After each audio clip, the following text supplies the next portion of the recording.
Spotlight. We have a special guest today, the mayor of Warner Robins, LaRhonda Patrick. Hi, thanks for having me. Well, good to have you here. Good to see you again. Oh, yeah, they love Warner Robins. I'll tell you that right off the start. Thank you. I love it too. And you're not a lifelong resident there, but you didn't miss it by much, did you? No, not much, because I did all of middle school and all of high school in Warner Robins before I moved off for my educational career. What was the reason for your family to move to Warner Robins? I'm a proud Air Force brat. My dad got stationed at Robins Air Force Base, and that's why we moved here in 1994. And you were, what, 11? Sixth grade, 11 years old. Yes, sir. And you like it too, don't you? I love it. I'm so happy. There was a scare that my dad would be stationed somewhere else while we were in high school. So my brothers and I were praying, like, please don't let us have to move, because we made a lot of friends. That's the first place we got to stay for a long time, and our prayer came true. So Dad got to stay, and he retired at Robins Air Force Base. Speaking of the base, let's talk about it a little bit. What's the relationship of the city with Robins Air Force Base?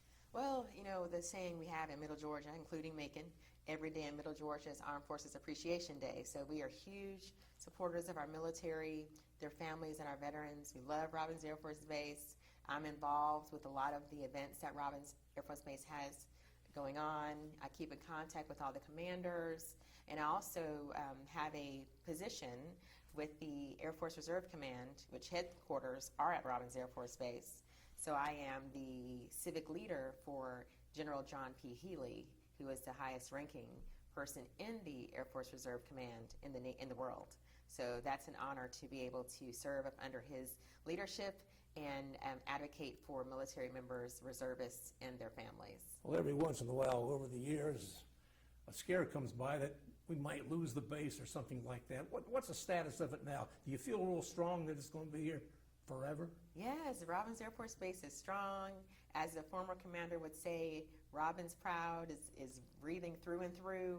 We actually, of course, we had to, the J-STARS unit retired, but we received 4 new missions. So the specialties at Robins Air Force Base has grown, which definitely helps us secure our spot in the Air Force and not appear on any BRAC list when no one wants to be on a BRAC list. So Robins is growing and it's thriving.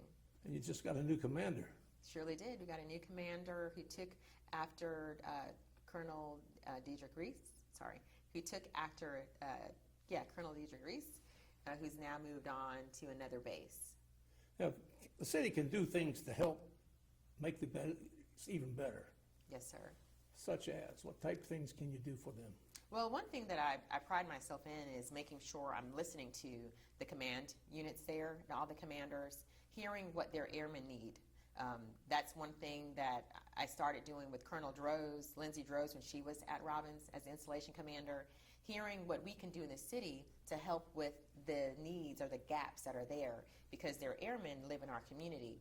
And one of the big things that has been pushed commander after commander has been housing, because there are some airmen who start a family young and they can't stay in the barracks. They have to move off base, but they can only afford a certain amount of housing. So those families suffer sometimes because the money they receive for housing won't satisfy the rent. So having housing that's workforce housing that can be at a lower rate than what we're seeing, so these young families can have a thriving livelihood without having to struggle. And that's something we're still trying to figure out, but it's something I advocate for on behalf of Robins Air Force Base and their families. And you can work towards that in the coming years then? Yes, sir. They're going to keep working towards it, working with developers to figure out some cheaper stock for home ownership and for rentals. Now, on the other end, we have a lot of retirees who choose to stay here, like your dad did. Yes. And is that a growing number, or why do they stay here? What do you think they like about Warner Robins in particular? Well, the number definitely is growing, and I can tell you from my experience with my family, when you come to Warner Robins, they do something to you. They hold on to you and they don't let you go. It's a great place. We love the proximity. I think people love the proximity we are to a lot of things. We're 2 hours from everywhere is what we say in Middle Georgia. We're a larger city in Warner Robins, but we have a small city heart. We care about community. We have a great school system, low crime rate, nice housing, great shopping experiences. So I think all of those coupled together is what makes retirees choose to make Warner Robins their forever home. And one of those hanging issues when you came into office 4 years ago was a Veterans Memorial. Yes, sir, absolutely. How's that turned out? Great, actually. We came in with the goal. I campaigned on finally having a Vietnam Veterans Memorial and all the great reasons as to why this was needed in our community. And we were able to, just last year, we received a donation from a developer for 5 acres of land on Vietnam Veterans Memorial Parkway, which was named in anticipation of a memorial being there. A good while ago. Yes, sir. 2011 is when that journey started, right. and it's 2024 when that land was donated to us by a generous developer. And in January, we did a land dedication. And Congressman Sanford Bishop, he came to be a part of that. It's something that he was trying to pioneer as well before I was ever in office. So to have him stand with us and kind of, give his blessings for this project, we know we're going to have the support in more way than one, since his name is on it too. Sanford's been around for a long time. Yes, I imagine sir. he's a big help up there in Washington for the city. He is. He really does care. He really reaches out to see what we need here in our local government. So I appreciate him. Talking about issues that were hanging when you came in about 4 years ago, several lawsuits were filed against the city, plus you had several key openings in the city government. Yes, sir. Those lawsuits, we had lots of them. We had some big numbers, double-digit millions that we were being sued for as well. And I can gladly say that we have already won one of the big ones. And the other one, we have one lingering issue. We're waiting to hear if we're going to prevail on that. But even if we don't prevail, it won't cost the city much if we don't prevail. But all signs are pointing to us prevailing on that as well, which would mean we've won two of those large lawsuits. The other small ones we've had, they've all been resolved. They've all been dismissed or taken care of.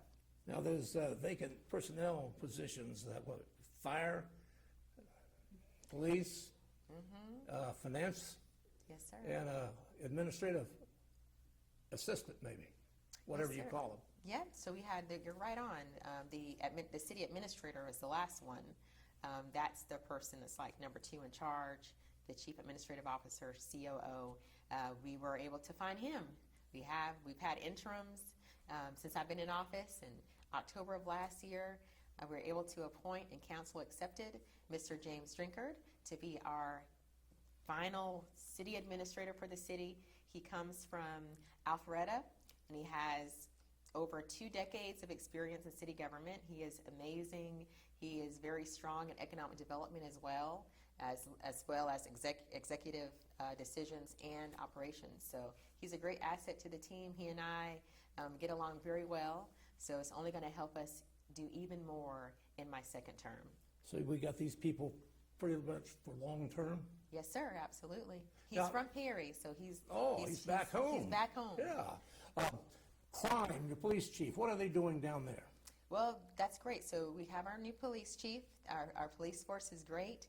We have our technology going. I call it the smart policing.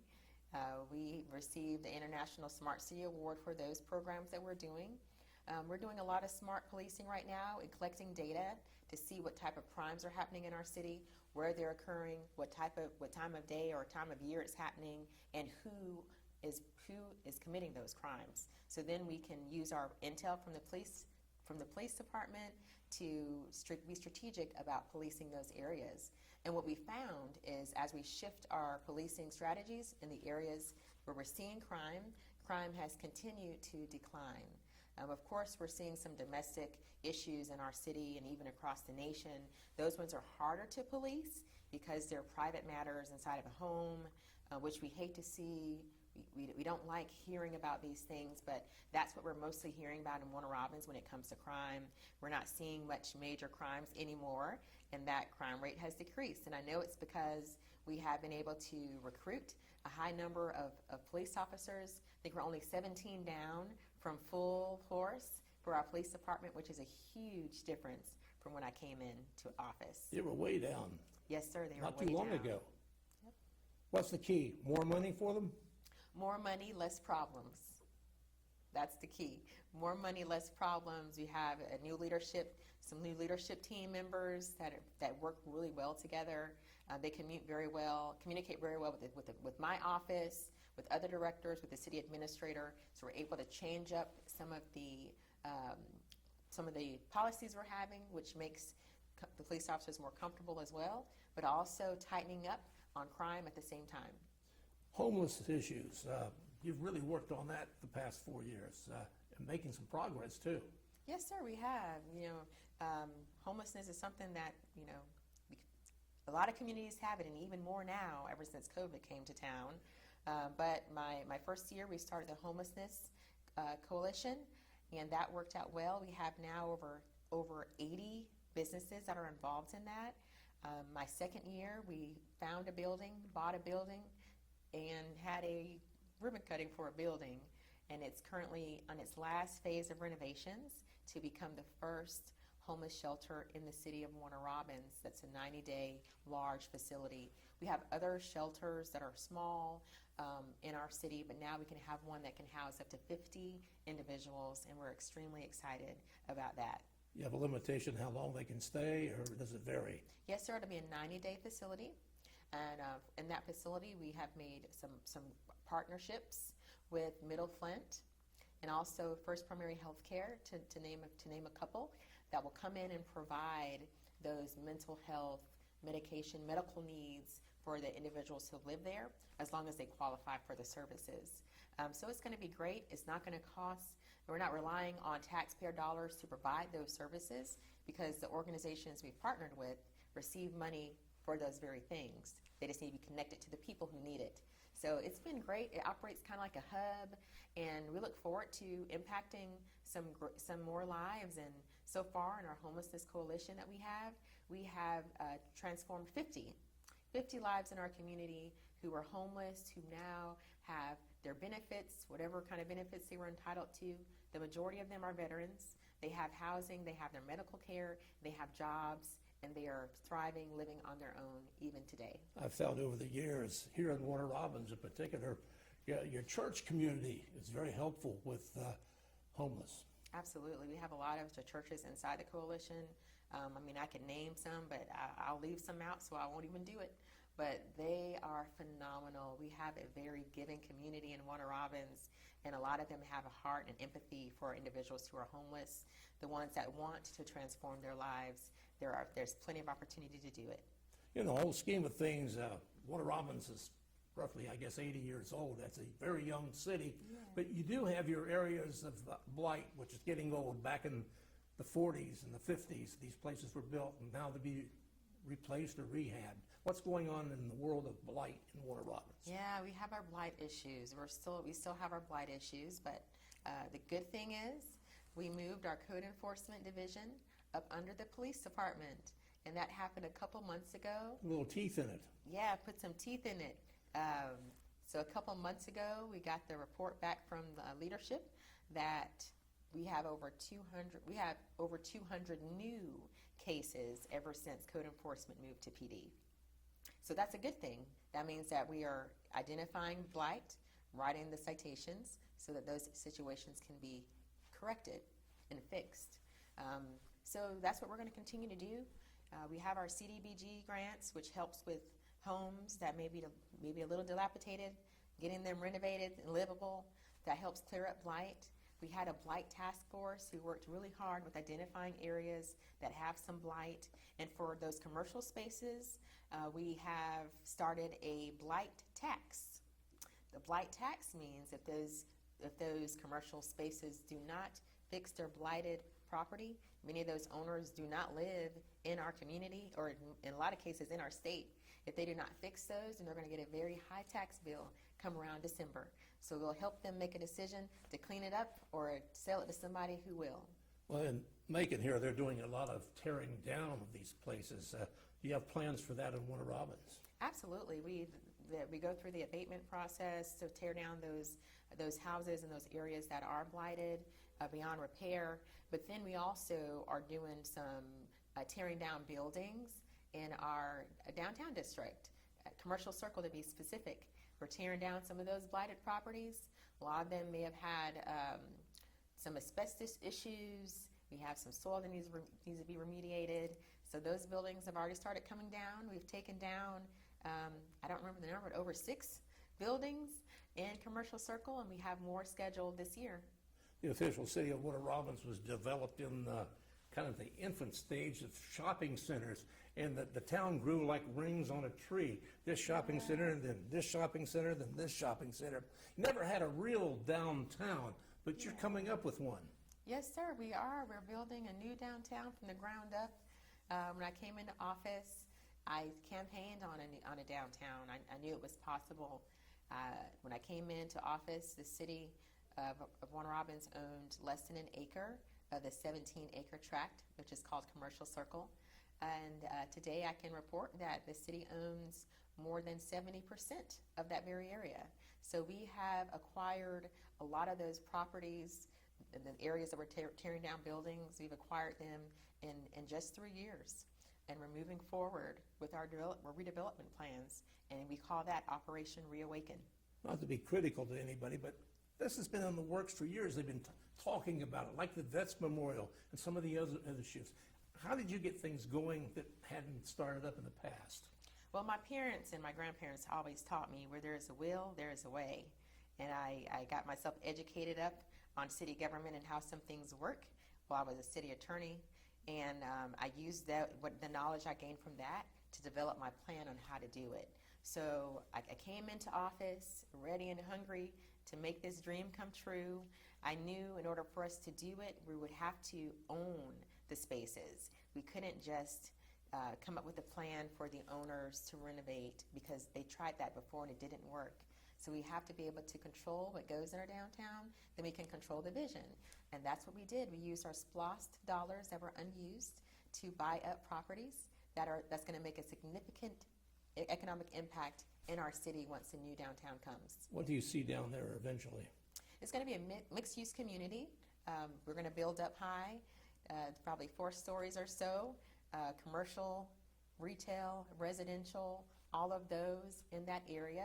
Some great green spaces for families, some great eateries, some great places for daytime and nighttime, and a lot of community events in our green spaces right beside City Hall. You see any markets or stores like that?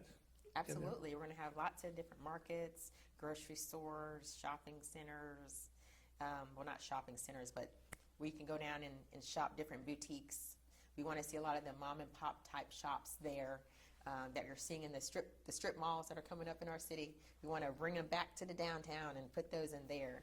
But we want to make it be a place where people can come from all over and spend the day at Commercial Circle. Shopping is such a social occasion. You shop a little bit, you eat a little bit, and you shop some more. I see that happening down there. Yes, absolutely, and I'll be out there too. And they can even bring their dogs with them, and their dogs with them, because we'll have green spaces for the pets as well. I was going to bring that up next, in fact, because I saw you the other day, a few weeks ago, on TV with some dogs about being allowed to take your pets into businesses. Yes, sir. So you saw my 2 new pups. We have Leo, who's a French bulldog, and Luna, who's an English bulldog. So those are the first pups, and they were in that story. But what the city did, I think it was my first year, we have a pet-friendly decal that people can put on their door of their commercial business or their retail business, and it lets pet owners know if their furry friends and their family members can go into the store with them. So that's been a great hit. People love taking their pets with them shopping, especially when it's hot, because you can't leave them in the car. So that's gone off very, very well. Each year we have more and more stores sign up to get the decal and to be on the list of pet-friendly businesses for our city. Usually it's for service animals going into those stores, but you're broadening that now. Right, so a lot of places, of course, mostly all of them allow the service animals, but there are some who also allow non-service animal pets as well. That's good, that's good. Now, looking ahead, you have a health initiative. What's that involve? Yes, sir. So my first year we started the Mayor's Health Initiative, and the reason I did that is because it's important to get healthy. I know that with my career and being a single mom, It's hard to put my health first. It's hard for me to go to the gym on schedule, eat on schedule, eat healthy, and all those things. So I said, I'm struggling with this. I know others are struggling with this. Let's kind of put our health at the forefront for a certain number of months, and it'll help me get into the health fitness mindset while helping others, not just who work for the city, but who live in our community, and that's been great.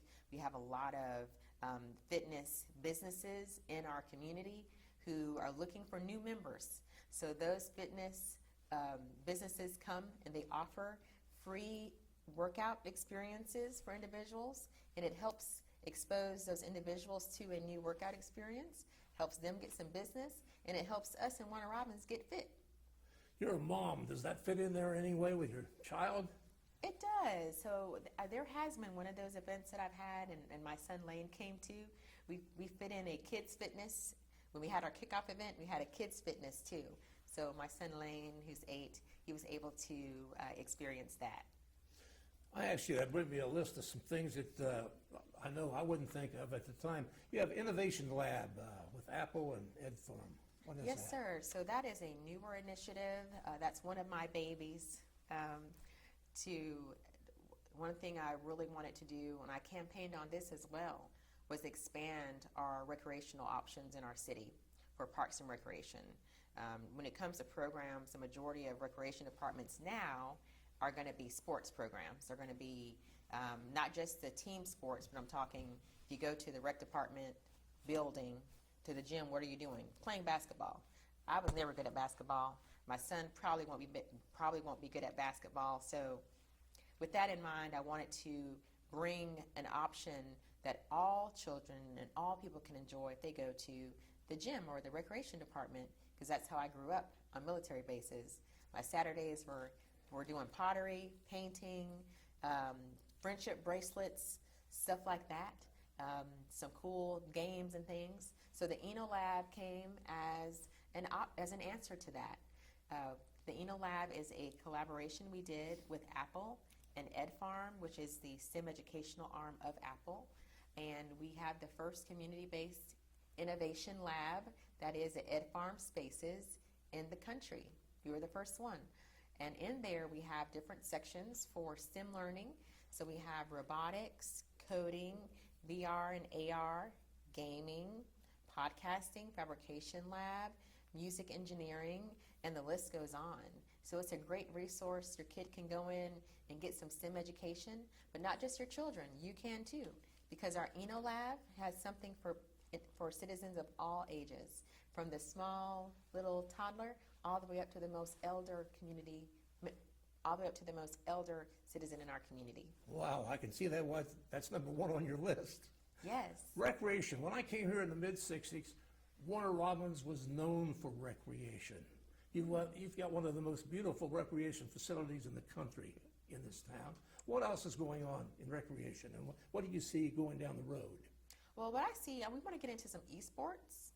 We want to get into some recreational tourism, meaning inviting some of the traveling sports leagues for soccer, tennis, softball, baseball, to come to Warner Robins for those sports activities.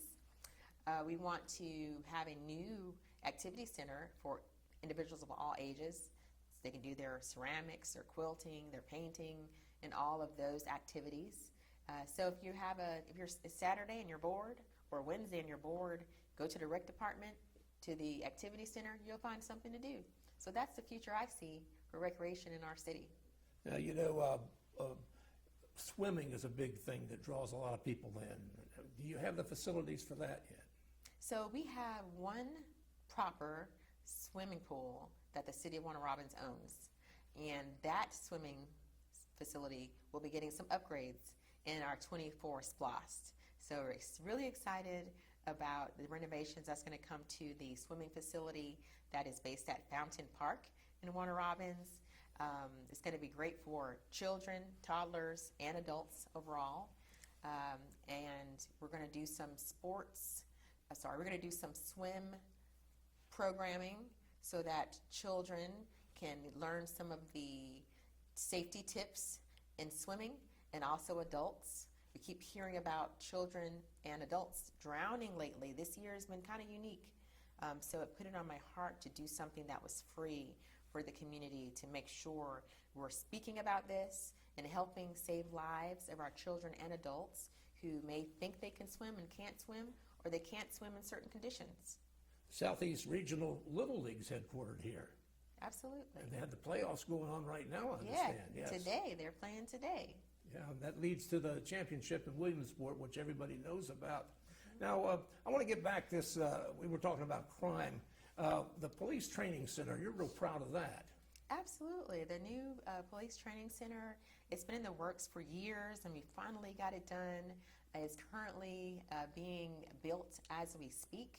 We're working with a great contractor who is building the building how we need it. It's going to be a great space for individuals from the region who will likely go there in public safety to do some shooting, learn how to shoot, get their sniper skills sharpened, because we have snipers in the Warner Robins Police Department, and they need to always have a space to test their skills. So it's going to be state of the art. It's going to be phenomenal. I can't wait to see it. They won't even tell me all the things it's going to do because they want to surprise me. But that training center is going to be amazing. You know, attracting tourism.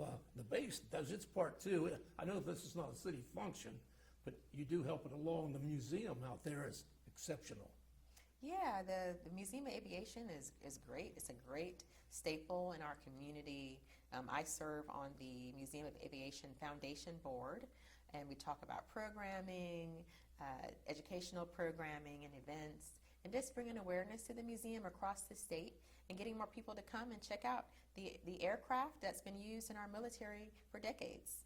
My dad flew on a B-17. They've just renovated one of those out there. Oh. Done a great job with it too. Wow. So your father was in the military. In World War II. Thank you for your service and Prisoner of sacrifice. war. And thank him for his service And got and out of continued it. sacrifice. Yeah, took me to a movie about it one time. The only movie he ever took me to was about Stalag 17. Wow. He said they had it all wrong. Oh, I'm sure. You have down here new brand, Take Flight. Yes, we have new city branding. Most people know the city of Warner Robins, of course, international city. That's what we are known for. I've had some mayors challenge me on that identity, though, because they claim to be the international city over us. But we wanted to give some new branding for our city. One thing I can say is we had a logo that was the brand of our city, and we went through and did our work, and we found we have the logo still, which is our city seal, but now we have a logo that kind of gives us our identity. We utilize aircraft in our logo, and Take Flight is our slogan.